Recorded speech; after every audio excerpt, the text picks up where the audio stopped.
Welcome back to our channel HRL creations. ఈరోజు మనం చూస్తున్నాము ఇక్కడ పత్తి పొలంలో ఈ నాగల్ బాడని అయితే చూస్తున్నాము. ఇది మొదటిసారి ఈ గుంటక పాయడం అనేది.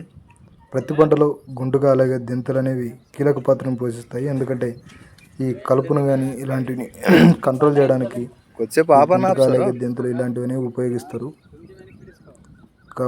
ఇంకోటి ఏంటంటే సరైన సమయానికి సేద్యం అనేది చేయడం ద్వారా మొక్క కూడా బాగా ఈ మట్టి బాగా వేర్ల దగ్గర బాగా పడి కొత్త మన్ను అంటే మట్టి రివర్స్ ముందు వేసినా కూడా కిందది పైకి పైది కిందికి అయ్యి మొక్కలు బాగా పెరుగుతాయి.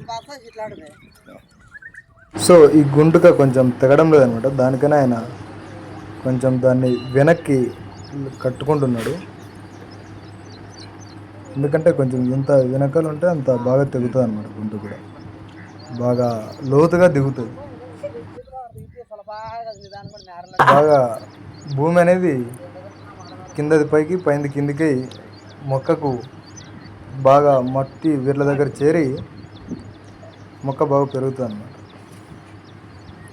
సో ఈ అడ్జస్ట్మెంట్ అనేది ఆయన అయితే చేసుకుంటున్నాడు. పాయడం ద్వారా ఏమవుతుందంటే ఇరువైపులా మొక్కకు వేర్ల దగ్గర మట్టి చేరి మొక్క బాగా పెరుగుతుంది అనమాట. అప్పుడే ఏడుస్తున్నా చూసి అక్కడైతే పొంగ వస్తుంది మెత్తగా మేరకి తిరలాడేది చేసేది. నేను ఈ గుంటుగా సర్దుబాటు అయితే చేసుకుంటున్నాడు ఫ్రెండ్స్. గమనించవచ్చు ఏ విధంగా చేసుకుంటున్నాడు అనేది.